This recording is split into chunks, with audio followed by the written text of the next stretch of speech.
여러분 안녕하세요. 오늘은 숙제에 대해서 말씀을 드릴 건데 그 말씀을 드리기 전에 진짜 신기한 일이 또 일어났다. 이게 뭐냐면 어제부터 무슨 연유인지는 모르겠지만 그렇게 사과 주스가 먹고 싶은 거야. 사과 주스가. 그러니까 사과 주스가 너무너무 땡기는 거야. 그래가지고 속으로 뭐라고 생각을 했냐면 며칠 후에 코스트코를 이제 월요일이나 화요일이나 이렇게 며칠 후에 이제 코스트코를 이제 가서 뭔가를 많이 사올 건데 사과 주스를 꼭 사와야겠다. 사과 주스 한 박스를 꼭 사와야겠다. 그래가지고 이렇게 적어놨어.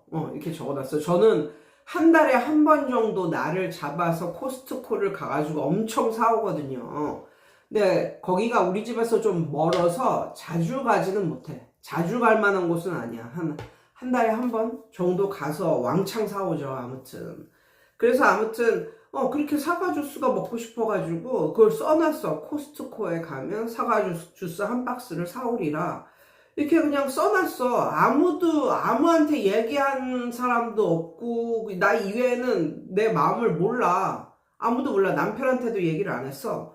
근데 오늘 남편이, 어디 갔다 와서, 어디 뭐 친구 만난다고 이제 나갔다 왔는데, 양쪽에, 한 손에만 있는 것도 아니고, 양손에 사과 주스를 2박스를 가지고 들어오더라고. 그래서 아니 이게 뭐냐고 그랬더니 오늘 만난 친구가 줬다는 거야. 새해도 되고 해서 선물 준다 그러면서 사과 주스 2박스를 줬다는 거야. 근데 새해 선물도 굉장히 종류가 많고 이런데 사과 주스를 준다는 생각을 한 그 친구도 친구도 그렇지만, 이 엄청난 이 타이밍, 끝내주는 타이밍 아니냐? 그런데 중요한 건 예수 믿는 사람한테는 이런 일이 정말 비일비재합니다. 그래가지고 이런 체험을 정말 너무너무 많이 했기 때문에 그래서 앞날에 대한 걱정이나 그런 게 없는 거예요. 그런 게 없는 거야. 이렇게 남한테 말하지도 않고 나 혼자 갖고 있었는데 내가 생각했던 거하고 똑같은 걸 누가 이렇게 갖다 줘. 누가 거저로 갖다 준다고. 이런 체험을 계속 하다 보면 어떤 생각이 드냐면 하나님이 나하고 완전히 딱 붙어가지고 진짜 나의 일거수일투족. 이런 것을 완전히 이렇게 보고 계시는 그런 느낌? 그래가지고 별로 이렇게 뭐 앞날에 대한 걱정, 근심 뭐 이런 게 별로 없어지는 것 같아요. 그래서 근데 이런 거에 대한 얘기는 정말 개인적으로도 정말 많은데 또 이런 교회나 뭐 이런 데서 또 많은 에피소드 이런 것들이 있거든요. 예전에 지금 엄청 유명한 어떤 선교사님인가 뭐 그런데 그분이 우리나라 만약에 강원도라고 쳐. 강원도에 뭐 강릉 뭐 이 정도 되면은 이제 거기는 큰 도시고 사람들도 많고 뭐 편의시설도 많고 이런 곳이잖아. 근데 그런 곳이 아니라 뭐 예를 드는 거야. 진짜는 아니고 예를 들면 강원도 뭐 태백 뭐 이런 정도 되는 곳에 선교를 갔단 말이야. 선교를 우리나라에 선교를 갔는데 거기서 거기 사람들 뭐 집도 고쳐주고 뭐 아무튼 이렇게 좀 봉사를 하러 간 거죠. 그래서 봉사를 하는데 그날따라 엄청나게 좋아하지도 않았는데 원래 좋아하지도 않았는데 거기서 노동을 하고 막 이러니까 사이다가 그렇게 땡겼다는 거야. 그래서 속으로 아무한테 말도 안 하고 속으로 사이다가 너무 먹고 싶다 이런 사이다가 왜 이렇게 땡기냐. 사이다가 진짜 너무 먹고 싶다. 그랬는데, 그날, 어떤 분이, 선교사님! 하고 올라오더니 글쎄 그 선교사님한테 사이다 한 병을 딱 내미는 거야. 선교사님 사이다 드세요. 이러고.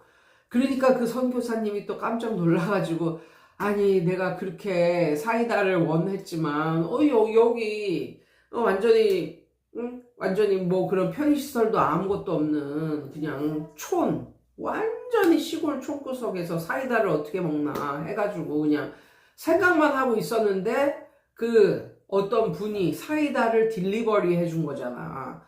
그래가지고 그분이 뭐 그런 자기가 쓰는 수필집이나 뭐 이런 거에 그런 글을 올렸어. 그런 글을 올렸어. 그리고 또 이분도 엄청나게 유명한 목사님인가 뭐 목사님이신데 그분이 이제 외국에 나가서 이제 선교하면서 이제 사셨을 때 그분은 그렇게 추어탕을 좋아했대요. 추어탕. 그래서 그날따라 그는 추어탕에 추자도 없는 그런 나라인데 예를 들면 뭐 중동 뭐 이런 정말 이렇게 뭐 자유롭지도 않는 뭐 그런 정말 뭐 미국이나 뭐 그런 곳이었으면 그걸 구할 수도 있었지만 그런 것도 아니고 아무튼 엄청 멀리 떨어진 그런 나라에서 어느 날 그렇게 추어탕이 먹고 싶더래. 근데 예전에 어머니가 이렇게 추어탕을 만들어서 해 주셨었대요. 그래서 엄마가 만들어준 추어탕이 진짜 날씨도 너무 춥고 뭐 이런데 추어탕 한 그릇 먹었으면 너무나 좋겠다. 한데 거기서 추어탕을 어떻게 어디서 추어탕을 살 수가 있어. 그래가지고 그냥 그렇게 마음만 그렇게 생각하고 잠을 잤는데 다음날 택배로 추어탕 한 박스가 딱 왔다는 거야. 근데 이걸 누가 보냈냐 했더니 아는 그 교인 뭐 그런 사람 중에 하나가 누가 뭐 한국에서 뭐 추어탕 집을 하는데 뭐 추어탕 뭐 이런 거를 추어탕 집을 하고 뭐 이러는데 추어탕을 보니까 목사님 생각이 나서 이걸 갖다가 택배를 붙였대나 뭐 이러면서 그 멀고 먼 나라에서 추어탕을 딱 택배로 받으신 그 목사님. 아무튼 이런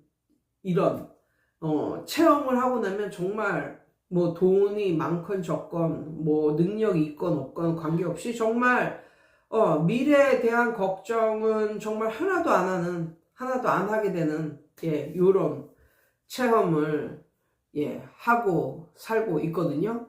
뭐 믿지 않는 사람들은 뭐 이런 체험을 다 뭐 우연의 일치다 뭐 이런 식으로 말을 하는데 확실히 믿는 사람에게 이런 뭐 우연이라면 우연일까? 이렇게 정말 절묘한 타이밍에 정말 자주 생긴다는 거. 뭐 이런 거 말씀드리면서 이제 오늘은 숙제에 대해서 얘기를 해볼게요. 제가 대치동에서 이제 활동하던 시절이 이제 2000년대거든요. 2000년대, 뭐 2010년대, 아무튼 2000년대, 2010년대 그때쯤에는 근데 2010년대보다 2000년대가 더 그게 활성화되었어. 진짜 좋은 학원은 숙제 많이 내주는 학원이었어요. 그 학원 갔다 오면 학원 숙제만 하는데 막 3시간이 걸려. 막 이런. 진짜 숙제를 그렇게 많이 내주는 학원이 없어. 그런데 좋은 학원일수록 숙제를 많이 내주고 단어를 많이 외우게 하고 뭐 이런 데거든. 그래서 그때 엄마들이 이렇게 열광을 하고 뭐 그랬었던 게 생각이 나는데 이제 시대는 많이 바뀌었다라는 말씀을 드려보고요. 요즘에 챗 GPT 그것도 유료도 아니고 무료인 거 하나 어플 깔아 놓으면요. 이걸 사진을 찍잖아. 그게 영어든 수학이든 뭐든 사진을 찍어서 올리잖아. 그러면 즉시 답이 나와. 즉시 답이 나와. 근데 이제 챗 GPT가 생기기 전에는, 그러니까 옛날 애들은 어떻게 했냐면, 옛날 애들은 그 숙제를 하기 위해서 기껏 한다는 짓이 엄마가 준 용돈을 악착같이 모아서 엄마가 모르는 똑같은 책을 사. 왜? 학원 선생은 그 책을 사면 답지를 빼앗고 책만 주거든. 똑같은 책이 서점에서도 팔아. 그러니까 똑같은 책을 사. 그래가지고 그걸 답지를 보고 베끼는 그런 게 유행을 했어. 그리고 시대가 좀 지나지, 시대가 좀 지났지. 그러면 또 뭐가 유행을 했냐면 애들이 네이버 이런 데다 검색을 해. 그리고 물어봐. 그러면 또 쫙 답을 알려주고, 아니면 뭐 블로그 잘 뒤지면 블로그에서도 또 이런 답을 얻을 식으로 이제 취링을 한 거지. 그런 식으로. 그러니까는 애들이 하는 짓이 뭐 그 정도 되는 거야. 아니면은 또 애들이 어떻게 하냐면 2010년대 뭐 그 정도만 해도 그냥 학원 앞에 편의점이나 이런 거 있잖아. 근데 학원 선생은 너무 바쁘니까 밖에 나와 보지도 않아. 근데 학원 앞에 있는 편의점 같은데 애들이 쫙 몰려서 앉아. 그 학원 다니는 애들이 한 4-5명 쫙 앉아. 그 반 애들이. 그러면서 나는 1번 풀고, 너는 2번 풀고, 너는 3번 풀고, 4번 풀고, 5번 풀고, 이런 식으로 서로 돕는 거야. 코오디네이션을 하는 거야. 서로 돕는 거야. 거기, 학원 시간 임박해서 모여가지고. 그래서 서로 알려주면서 그렇게 그냥 숙제를, 하고 들어가는 거야. 예전에 정말 내가 집에서 공부방을 할 때, 그때인데, 아니, 공부방을 하는데 애들이, 그러니까 나는 너무나 바쁘니까 밖에 나가지도 못하고 그냥 공부방 안에 틀어박혀가지고 이렇게 있는데, 동네 사람들이 그러더라는 거야. 애들이 지금 우리 집 근처에 쫙 몰려서 나무 밑에서 막 숙제를 하고 서로 베끼고 뭐 이러고 있다는 거야. 그래서 나중에 한번 나가봤어. 진짜 그러고 있더라고. 정말 이 베끼고 뭐 숙제 대신 베끼고 뭐 이러는 건 정말 공공연한 사실이었어. 예전부터라도 그걸 갖다 100% 정말 페이스풀하게 해 나가는 애들은 별로 없었다고. 그런데 요즘에는 챗 GPT 하나면 다 됩니다. 예.